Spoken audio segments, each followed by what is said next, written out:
We'll get back to talking Red Sox here with Rob Bradford. Baseball Isn't Boring and WEEI. He joins us every Thursday at 11:30 in studio today, Bradfo. McFarland, my friends. Yeah, I mean, 2 weeks in a row, I get to see your smiling faces. Very, very, very impressive. He is brought to you, as you heard, by McFarland Energy, the heating, cooling, and bioheat delivery pros that Eastern Mass and all of Cape Cod depend on at McFarlandEnergy.com. By the E.L. Harvey Companies, including Nauset Disposal and Miga Disposal, your local trash collection and recycling providers, and by Aviva Trattoria, Italian-inspired, locally made from fresh, whole, locally sourced ingredients. Bradford, time to panic with the team again? Well, first of all, where's my crowd? I demand a crowd. Like last week. He got a live pop. studio audience. The man got a pop last week. Yeah. He did. I demand people can be like basically saying, yelling, pounding against the glass, yay, yay, baseball. I heard a few of those, yeah. Yay, Bradford. I heard a few of those. People wanted the stickers. People wanted the bracelets. Oh, they love the shirts. bracelets. The whole thing. I'm huge in Toronto. People were asking us. People were asking for the shirts after you left. Yeah. Keefe was wearing them. Everyone likes a good shirt. They're like, we want one of those. We're like, took it Bradford's right off. gone. And they saw the Tyler O'Neill in the shirt. That's why. Yeah. So That is true. your question was Panic time? Panic in the streets. No. I mean, it's boy, man. I sat down with Bo Bichette yesterday. I said, and the only question I had for him was, besides how much do you bench, which is obviously the logical question, but also how do you play baseball in this? I can't fathom this. But you know what? How does Bo Bichette play in it because the Blue Jays are so good at it and the Red Sox are so terrible at it? Is that what you meant? That's what I was going to get to. I mean, like, we can't say, oh, it was cold because the Blue Jays were cold. The Blue Jays hit. The Blue Jays didn't swing and miss as much as the Red Sox. I heard Craig Breslow today on the Greg Hill Show, and they talked about strikeouts. And he's like, yeah, we'll have to keep your eye on him. Yeah, you'll have to keep an eye on it. Yeah, you will. And I tweeted this out. It is bizarre that they are like neck and neck with the Dodgers with everything offensively, 1 and 2 in strikeouts. Yet the Dodgers are the Dodgers. But where it leads me to believe is, and this is where we should keep an eye on this, is the whole Driveline thing. I don't know if you guys are familiar with this, but the whole mentality the approach. Hit the ball in the air, right? And so sometimes it works really well. Christian Campbell is a perfect example of this. But when you have this many strikeouts and you have the other opponents not striking out as much against major league pitching, then it is something, as Breslow said, you have to keep your eye on. So, I mean, but come back to your question, it's not panic. There's still as good as this is such a flawed American league, such a flawed American league. And Toronto is right there. Like, that's another reminder. You sign a big extension, you get some wins. That's how it works. Because they did strike out a lot last year. Yeah. Right? Like, they struck out a lot last year. I was looking this up because I don't remember it being like this, but last year in the regular season, they had the 3rd most strikeouts. Yeah. And they would go through stretches where they would hit. They'd go through stretches where they didn't. Well, that's one of the reasons why they also wanted to get Bregman because, we need to counter this a little bit. And it does drive me a little bit nuts because you go back to a couple World Series, and when you're in the World Series, you say, oh, look, they're putting the ball in play. Look at that team. That's how everybody's going to do it. And I think the Red Sox were sort of going down that road. But I can tell you the mentality of the people that they've brought in, and I think Pete Fassi is a really, really good hitting coach, but they brought in a ton of people from Driveline, and the mentality is power, swing hard, swing up, get the ball in the air, all of that. Once again, something to keep your eye on. Well, so I think on 3 episodes into the Clubhouse, you've seen, is it Kyle Boddy? Is that how you say his name? Kyle Boddy, yeah. Boddy. You see him a couple of times from Driveline in the Clubhouse on Netflix. Cora's been very adamant. I think he was asked directly about this after the game last night. He's very adamant. He wants him to make contact. He hates strikeouts, is what he told WEEI Afternoons yesterday. I mean, is he on board with the Driveline approach? Yeah, I think so. But it's also, you to his point, at some point, you can't keep doing it at this rate. I know that you're neck and neck with the Dodgers and strikeouts, but you can't keep doing it at this rate because the bread and butter of this team is Rafael Devers not swinging and missing, not striking out, Alex Bregman making contact, Tristan Casas making contact, Jaron Duran making contact. You have to have these guys produce, and this comes back to when Devers was struggling so much, guys, is that, well, why is this so important? It's because you have to have those guys that you pay the money to actually hit the ball forward. That helps. Yeah, that's the plan. Jones brought up the Clubhouse. how are the players responding to all of this stuff being out there now? Clearly, Jarren Duran's comments became the most public, but plenty of other players are sharing a very personal side of their lives, stuff that we haven't seen before. So what has the reaction been like inside the clubhouse, knowing that this stuff is now all out there in the public? Yeah, I mean, I think that I could talk about the clubhouse for an hour because I spend a lot of time. Usually I don't invest in powering through something. So it's good and it's bad, and you know, my overall grade, I gave it a C+. I think Red Sox fans will probably give it a B minus because they have access. So the Duran thing, when Alex Cora keeps saying we're saving lives, he's right. Like, that is accurate. It's true. I mean, even where as a parent, when you hear stuff like that, you want to talk to your kid. I haven't talked to my kid. I have one kid in LA, one kid in Scotland. I'm like, have I talked to them? I shouldn't assume anything. And I think that's a powerful thing. That is a very real thing. Everybody understands that. But outside of Duran, and Duran, we were talking about this, Duran is in it a ton. Not just that episode. Oh, it's a year with Jarren Duran is what the name of the thing should be. And independent of, you know, the moment we're talking about where he's contemplating suicide, he comes across sympathetic anyway. He comes across very likable anyway, independent of that episode. But yeah, he's the central figure. No, there's no question. Yeah. And I think Casas may have been more if he didn't get hurt. And Bayo's a guy, and Boozer's a guy. But to answer your question about the reaction in the clubhouse, I don't think there's been a lot of reaction in the clubhouse, to be perfectly honest. We haven't had a single call, text, or tweet about it. No. Right? Like, we haven't. So, and I was waiting for it because it just came out Monday. Tuesday? Tuesday. Yeah, You're right. yeah. Tuesday it came out. And so, but all 8 episodes are available. Some people like to binge stuff, but it does seem like, and maybe it's the nature of it, but like The Dynasty, which was also not a great documentary, got a lot more attention. There's a lot more sort of like talking points from it. Yeah, I mean, there's no question about it. The biggest talking point is going to be the Jarren Duran. It's not even close. But big items, big picture items, there's not a lot of like talking points, especially for sports radio. I will say this: they missed a few things. Like, I could tell you, they missed a few things. Like what? Colorado last year, they weren't there for the most momentous day an entire season. Cal Quantrill, The Alex Cora extension, Cal Quantrill bench clearing, the players walking down ready to fight the Rockies. Reese McGuire hasn't even been in this thing. No, so follow him to a Dollar General. What do you want him to do? No, I don't want to do that. I think the overall Release the tapes. You'd watch Bradford. Yeah, that was for the job. But no, that's another part of this, right? Is that, you know, we're juxtaposing against other ones that this group has done. The Last Chance U, they did Last Chance U, and there's always leaning into controversy. There was always leaning into that.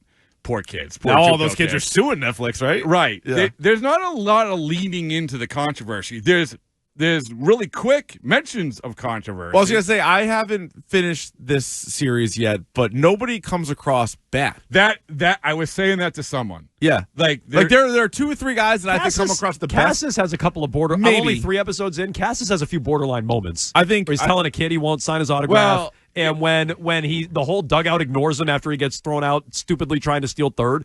Like, he's had a couple of moments where you're like, here's the thing. You have to really think about it and dig into it true. to understand that. Like, Brian Bale complaining about how Connor Wong's calling 2-seamers. Yeah. Like, okay. So I haven't gotten there yet. Keefe was telling me that's about the last thing I saw. I haven't even finished that episode, but I saw that Bayo was losing his mind at Connor Wong. Bayo was bullcrap at Duran when he butchered that ball against Baltimore, and you see them pass each other in the clubhouse. They didn't even look at each other. But there's some of comes that. and it goes. Like, this isn't.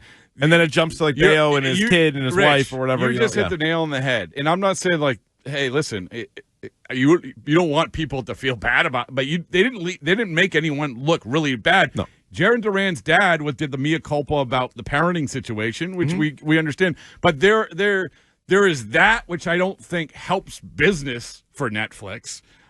There is the dynamic, I think I was telling you guys, about how with these things, you get to 10 o'clock at night and you're ready to go to sleep. Do I have to watch the next one and I'm going to stay up or am I going to go to sleep? There isn't that feeling. No, you'll go to sleep. I think it lends itself because maybe the even season. during the episode. Right. But that's the point. Right. That's the point. Well, also, here comes a trade deadline. Well, okay. Danny Jansen. You know, is it also because they want to be able to do this with other teams going forward, Well, and they can show them like, hey, nobody came across bad in this. So we didn't screw you. No. Yeah, it is striking how little controversy they leaned into, considering how they said, "Hey, Red Sox didn't have final say in this." Now, Yeah, because I remember that last year I was talking about that and being like, "Oh, look out!" And right? Like, no, well, and again, we're using the JUCO, the last chance U, as the example of this, but it is now.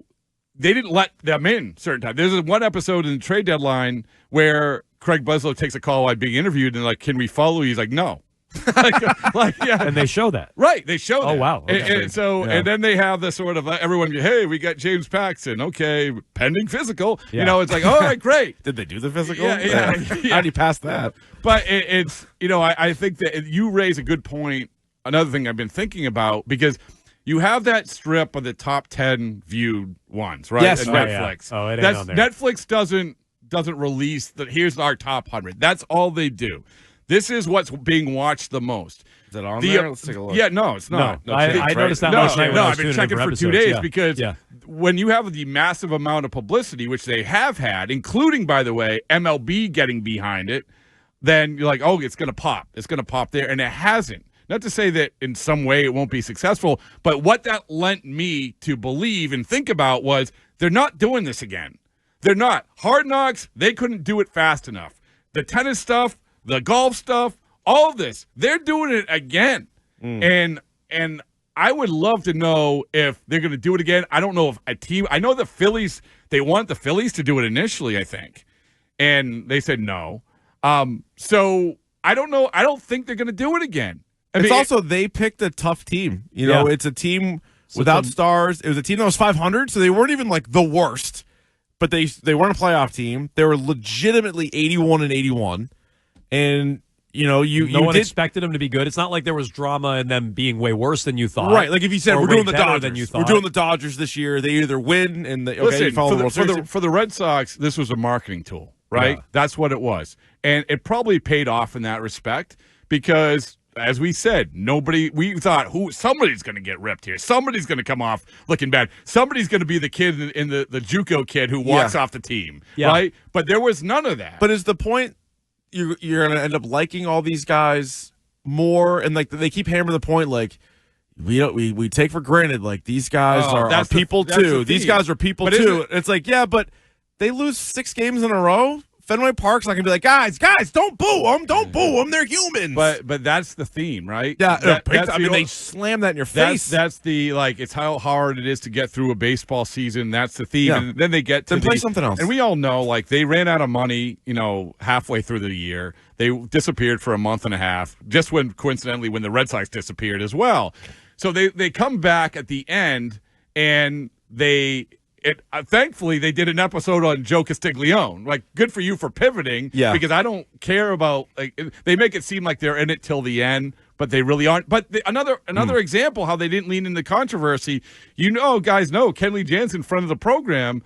There was none of that. Okay, so I was just going to ask about this. Between Jansen and Devers, does it say anything that neither of those guys were even in it?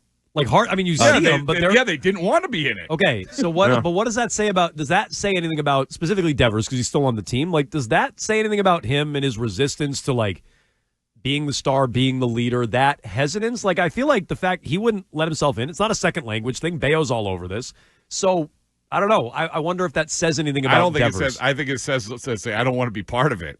There was people saying, I don't want to be part of it. It's just not my thing. And this is one of the problems with baseball players, to be honest with you, which is baseball players are more reluctant than any sport to show themselves because it's such a long season. And we've gone through this years upon years upon years. This is the problem with baseball. But to your point about Devers, I just think that he was, and there was other guys, I think, again, Kenley I don't think, wanted to be part of it. There's other guys who didn't want to be part of it. I haven't seen Yoshida much in the first few. They show Yoshida with he comes up more. Okay. It's sitting down and acclimating himself to. So it was kind of interesting. There's interesting stuff in it. There is. The Cam Boozer stuff was awesome. That was a great moment. But again, it's kind of few and far between. Duran and I think Cora are the two that jump out as these guys are great. Well, it's kind of like if you said to me when this was released and you had the release to say we're doing the Clubhouse and we're also doing the 04 one. What is it called? The comeback or something? if you told me that the comeback was going to be more interesting than this one, I would have said you're crazy, but it was. Oh, yeah, you're right. Comeback was great. Comeback was great, but to your point, you're thinking, all right, I know everything. I think I know everything between the books and the stories and the whatever. And also, I read Chasing Steinbrenner. Like I know everything I need to know about this. Yeah. I mean, we walk so they could run. Yes. But it's sort of like with the Celtic City thing going on right now, right? You have these guys who say, I don't give a flip about whatever. I'm Robert Parrish, and I'm going to tell you why I didn't stick up for Larry Bird. Are you liking Celtic City? Oh, my God. It's great, right? Yeah, you know why? Because these guys wheelhouse, just, well, no, not only that, but when you have guys who just don't care anymore. Yeah. And these guys who are playing right now, they are still caring about what they say and what they do. But that's why I think Celtic City, and that's why I think the 04 thing was so good, too. Yes, they were both great. Yeah. So, yeah, I mean, it's...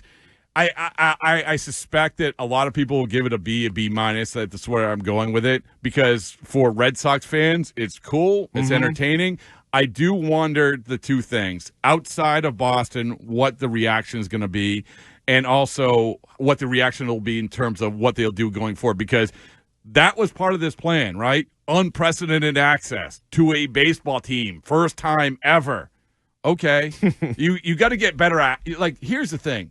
Like, especially with the trade deadline, better access that matters. You got to get you have to get better access. Exactly, the better access that matters. In Hard Knocks, you have the transaction stuff. Even in Behind the B, you have transactions, and we know the hammer. That Florida traded for Marsh, right? But remember, like Florida traded for Marsh. Yeah. You traded Marsh. Yeah. The Tyler Sagan thing going back. You know, no, that was great. So. I think that Red Sox fans will enjoy it. I think that the Duran thing was impactful and powerful, and that was important. But, that's my overall take on it. All right, Bradford, good stuff. Check them out. Baseball Isn't Boring. You can check him out on WEEI and the Odyssey app. And, of course, you can see him. He's in some of this Clubhouse. Sure. No, not really. Some of it. Not really. Not as much as you and me. No. Me and Jones are in it way more. No. Jones make a work all over that thing. Sammy from Play Tessie is in it more than I am. Yeah. So. All right. Well, check out Bradford there anyway on the Odyssey app. Baseball Isn't Boring. Bradford, we'll talk to you next Thursday. All right. Thanks so much. Seeing you guys. All right. We'll get to Jaylen Brown. What's the plan? Did we get any more news about the plan with Jaylen Brown? He actually sat out a game and wasn't forcing himself to play 20 minutes last night. We have some thoughts on that coming up next.